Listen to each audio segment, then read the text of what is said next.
गरीबी एक विशेष मुद्दा है जो दुनिया भर के कई देशों को प्रभावित करता है। गरीबी की कोई सार्वभौमिक रूप से स्वीकृत परिभाषा नहीं हो सकती। मोटे तौर पर यह कहा जा सकता है कि गरीबी एक ऐसी स्थिति को संदर्भित करती है जिसमें एक व्यक्ति जीवन की बुनियादी आवश्यकताओं को भी पूरा करने में असमर्थ होता है।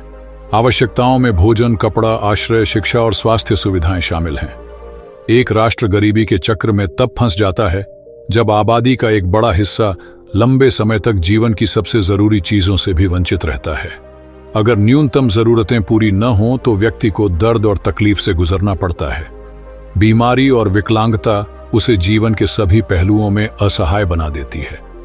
पीढ़ी दर पीढ़ी व्यक्ति गरीबी में जीता है, गरीबी में पलता है और गरीबी में ही मरता है। आबादी या तो प्रजनन करती है या खुद को बढ़ाती है। इसलिए गरीबी दूर करने के उपायों को लागू करना जरूरी है। गरीबी दूर करने के उपाय 1. आर्थिक विकास में तेजी। गरीबी दूर करने का पहला उपाय है आर्थिक विकास दर में तेजी लाना। तेज आर्थिक विकास से देश के लोगों की आर्थिक स्थिति अपने आप सुधर सकती है, जिससे गरीबी और कम हो सकती है। इसके अलावा तेज आर्थिक विकास वाली कंपनी बड़ी मात्रा में सामान और सेवाएं बना सकती है, जिससे लोगों को रोजगार के बड़े अवसर मिलेंगे और उनकी आय बढ़ेगी। 2. कृषि विकास। वर्ष 1951 से देश की आर्थिक योजना में कृषि विकास को शामिल किया गया है, क्योंकि यह बहुत महत्वपूर्ण है। जैसा कि हम जानते हैं कि भारत की अधिकांश आबादी कृषि पर निर्भर है और ग्रामीण क्षेत्रों में गरीबी को केवल कृषि विकास के माध्यम से ही दूर किया जा सकता है। इसलिए कृषि विकास पर अधिक जोर देना और कृषि उत्पादकता और उत्पादन को बढ़ाना आवश्यक है। ऐसा करने के लिए भारत सरकार को सिंचाई सुविधाएं, HYV बीज, उर्वरक, छोटे और गरीब किसानों को वित्तीय सहायता आदि प्रदान करने के लिए विभिन्न कदम उठाने चाहिए। 3.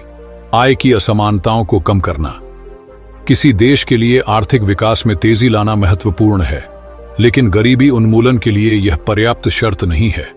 ऐसा इसलिए है क्योंकि अगर आय असमानता में वृद्धि के साथ आर्थिक विकास दर बढ़ती है तो समाज का केवल अमीर वर्ग ही आर्थिक विकास का लाभ उठा पाएगा और गरीब लोगों की संख्या बढ़ेगी। इसलिए गरीब लोगों को लाभ देने के लिए आय असमानताओं को कम करना जरूरी है। 4. जनसंख्या नियंत्रण। गरीबी के लिए जिम्मेदार प्रमुख कारकों में से एक उच्च जनसंख्या वृद्धि दर, विशेष रूप से गरीब लोगों के बीच है।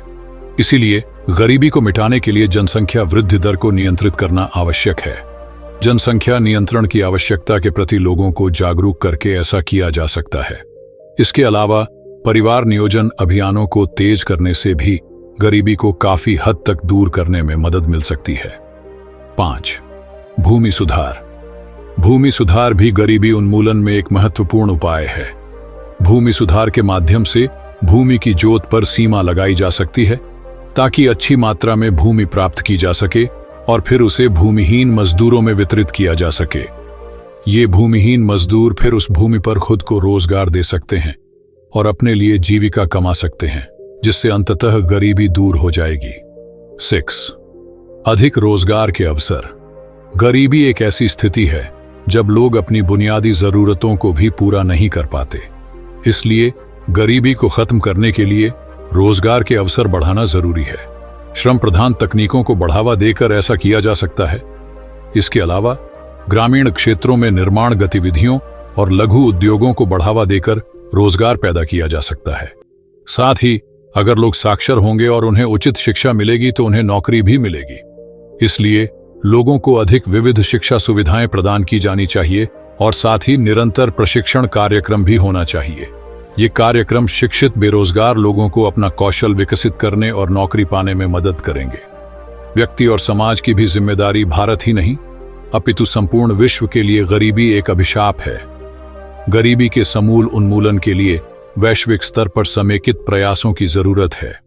गरीब एवं अमीर के बीच की खाई नित्य प्रति बढ़ती ही जा रही है। यह खाई धनवान को अधिक धनवान करती जा रही है एवं गरीब को अधिक गरीब करती जा रही है। धन कुबेरों को अपने धन का सदुपयोग कर गरीबी उन्मूलन में सहयोग देना चाहिए।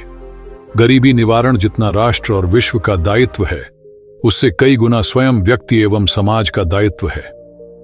स्वयं ही संभलना होगा। गरीबी तब तक खत्म नहीं होगी जब तक गरीब स्वयं इससे निकलने का प्रयास नहीं करेगा। गरीबी हटाने का केवल एक ही उपाय है कि गरीब अपनी चिंता खुद करे। हमें गरीबों को यह महसूस होने देना होगा कि अगर वे अपना पेट खुद नहीं भर सकते तो कोई दूसरा उनका पेट भरने नहीं आएगा। मतलब उन्हें काम करना होगा। हर व्यक्ति को यह सोचना चाहिए कि जब वह अपना पेट नहीं भर पा रहा है तो किसी बच्चे को पैदा कर उसे जिंदगी भर भूखा नंगा रखकर उसके साथ अन्याय करेगा। योजनाओं का सही क्रियान्वयन हो। गरीबी खत्म करने के लिए सबसे जरूरी है शिक्षा। लोगों को शिक्षित और हुनरमंद बनाया जाना चाहिए। साथ ही स्टार्टअप इंडिया, स्किल इंडिया जैसी योजनाओं का क्रियान्वयन सही से होना चाहिए, जिससे बेरोजगारी को कम किया जा सके।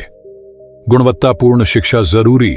अगर देश में गरीबी उन्मूलन अभियान को सार्थक बनाना है तो जनता को सिर्फ साक्षर नहीं शिक्षित करना होगा।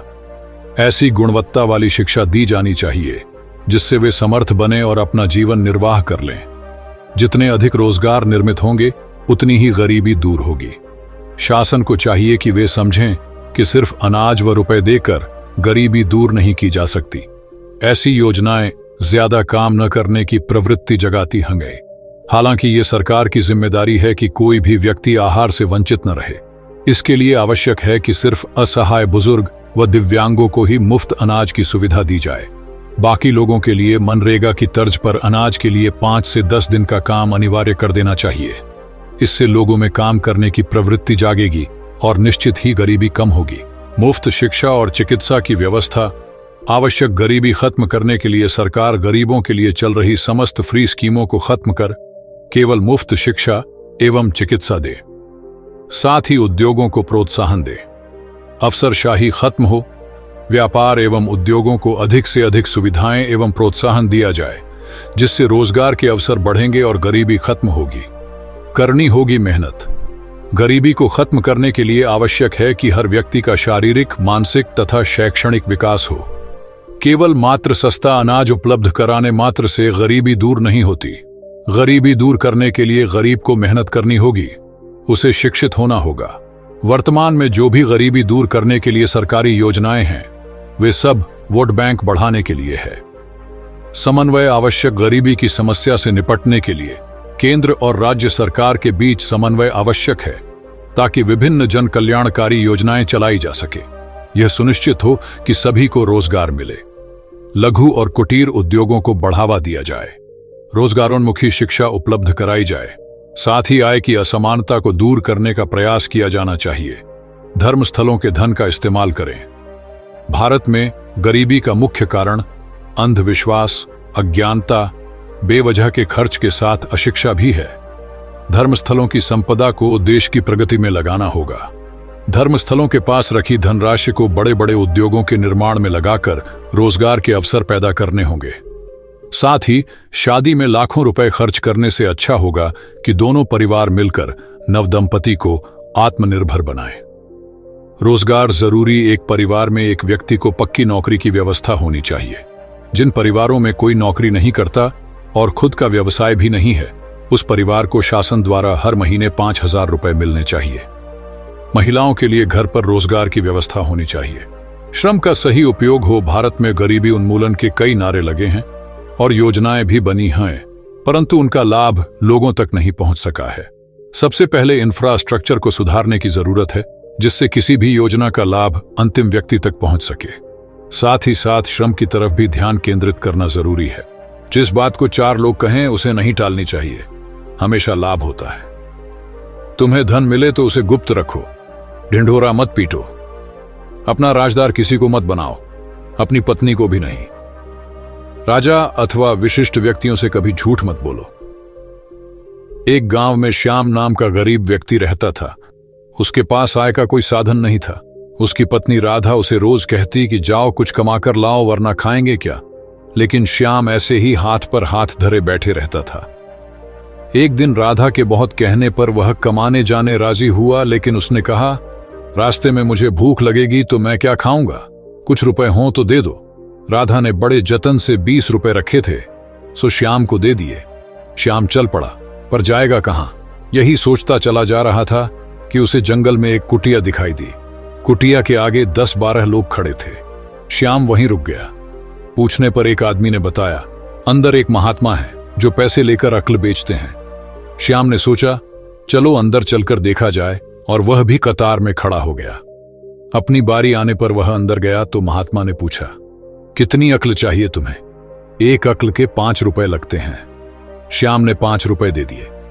महात्मा ने कहा, जिस बात को 4 लोग कहें उसे मत टालना, हमेशा लाभ होता है। श्याम ने सोचा, एक और खरीद लूं। महात्मा ने दूसरी बार कहा, तुम्हें धन मिले तो उसे गुप्त रखो, ढिंढोरा मत पीटो। श्याम की जिज्ञासा बढ़ गई, सोचा 2 और ले लूं। तीसरी बार महात्मा जी बोले, अपना राजदार किसी को मत बनाओ, अपनी पत्नी को भी नहीं। चौथी बार उन्होंने कहा, राजा से कभी झूठ मत बोलो। पैसे खत्म हो गए थे, इसलिए श्याम सीधे घर की ओर चल पड़ा। रास्ते में एक गांव पड़ता था।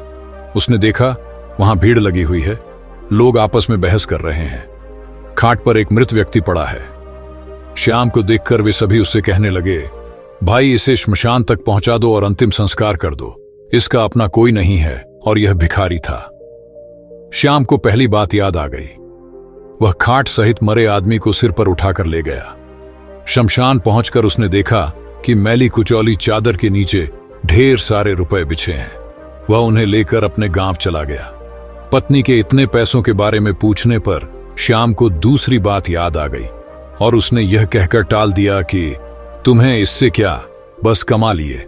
श्याम ने उन रुपयों से एक छोटी सी पान की दुकान खोल ली। दुकान चल निकली और उसकी खूब आमदनी होने लगी। लोग सोचने लगे कि आखिर अचानक श्याम को इतने रुपए कहां से मिल गए। सभी उससे किसी न किसी बहाने रुपयों के बारे में जानना चाहते थे। हारकर श्याम ने सभी से कहा, आधी रात को जाने पर बरगद वाला भूत रुपए देता है, जा सकते हो तो जाओ। सभी समझ गए कि श्याम झूठ बोल रहा है। गांव वालों ने श्याम की शिकायत राजा से कर दी। राजा के सामने जाने पर श्याम को चौथी बात याद आ गई। उसने सारी बात साफ साफ बता दी। उसकी सच्चाई से राजा बहुत प्रभावित हुआ। उसने श्याम को अपना दरबारी बना लिया। महात्मा जी के आशीर्वाद से श्याम की जिंदगी बदल गई। गरीबी, आज के समय में पैसा ही सब कुछ है और लोगों की माने तो आज पैसे से सब कुछ खरीदा जा सकता है। इसी वजह से आज अमीर हो या गरीब, हर किसी के चेहरे पर एक अजीब सा डर छाया रहता है। हम नहीं जानते कि आपके जीवन में कैसी परिस्थिति है, लेकिन इस लेख को पढ़ने के बाद आपके विचारों में अद्भुत परिवर्तन जरूर आएगा जो जीवन भर आपके काम आएगा। जब किसी इंसान का समय खराब चल रहा होता है तो उसके अपने भी साथ छोड़ देते हैं। यहां तक कि यह भी कहा जाता है कि बुरे वक्त में अपने तन के कपड़े तक साथ छोड़ जाते हैं। इसकी एक वजह यह भी है कि दुनिया में चंद लोग ही ऐसे होते हैं जो दिल से आपका भला सोचते हों।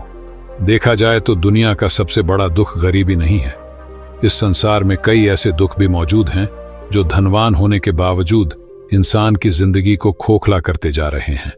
इस बात को चरितार्थ करते हुए चाणक्य ने कुछ गुप्त नीतियों को प्रकट किया है जो इस प्रकार है। चाणक्य की माने तो गरीबी का प्रमुख कारण इंसान खुद ही है, और इस बात को साक्षात भगवान बुद्ध भी प्रकट करते हुए कहते हैं कि मनुष्य अपने विचारों से निर्मित प्राणी है।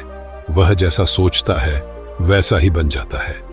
इसका साफ साफ अर्थ यह निकलता है कि अगर इंसान अपनी मेहनत और बुद्धि का योग्य तरीके से इस्तेमाल करे तो गरीबी उसे छू भी नहीं सकती है। अगर आप अपने विवेक से धन संबंधित निर्णय लें तो आपके जीवन में कभी गरीबी नहीं आएगी। सबसे पहले तो आप ये बात जान लें कि आपके दुख का कारण आप स्वयं ही हैं, इसीलिए दूसरों पर इसका आरोप लगाना बंद कर दें। ऐसा करने की बजाय धैर्य रखते हुए मुसीबत को दूर करने का प्रयास करें। जिस दिन आप यह तरीका सीख जाएंगे उस दिन से आपको किसी अन्य के आगे हाथ फैलाने की जरूरत नहीं पड़ेगी। जब आप खुद अपनी समस्या को समझने लगेंगे तब आपको दूसरों की राय की जरूरत ही नहीं पड़ेगी। जब किसी इंसान के पास खूब पैसा आता है तो वो अपने बुरे और पुराने दिनों को भूल जाता है, लेकिन एक समझदार व्यक्ति हमेशा इस बात को ध्यान में रखता है कि बुरे समय के लिए भी धन संचय करके रखना होता है। जब आपका समय खराब होगा उस दौरान आपके कोई काम नहीं आएगा, लेकिन आपकी बुद्धि आपके काम जरूर आएगी। इसलिए धन आने के बाद भी अहंकार में मत डूबो, क्योंकि अहंकार बुद्धि का हनन कर देता है। जो समझदार व्यक्ति इन 3 बातों को समझ लेता है और अपने जीवन में इनका पालन करता है, वह धन से जुड़ी समस्याओं में कभी फंसता ही नहीं है, और कभी फंसता भी है तो तुरंत उससे बाहर निकल आता है। अगर आप भी अपने जीवन में गरीबी से हमेशा दूर रहना चाहते हैं तो इन बातों को जरूर अपने ज़हन में रखें। बुरे वक्त में कोई आपका साथ दे या ना दे, आपकी बुद्धि आपको जरूर सही रास्ता दिखाएगी।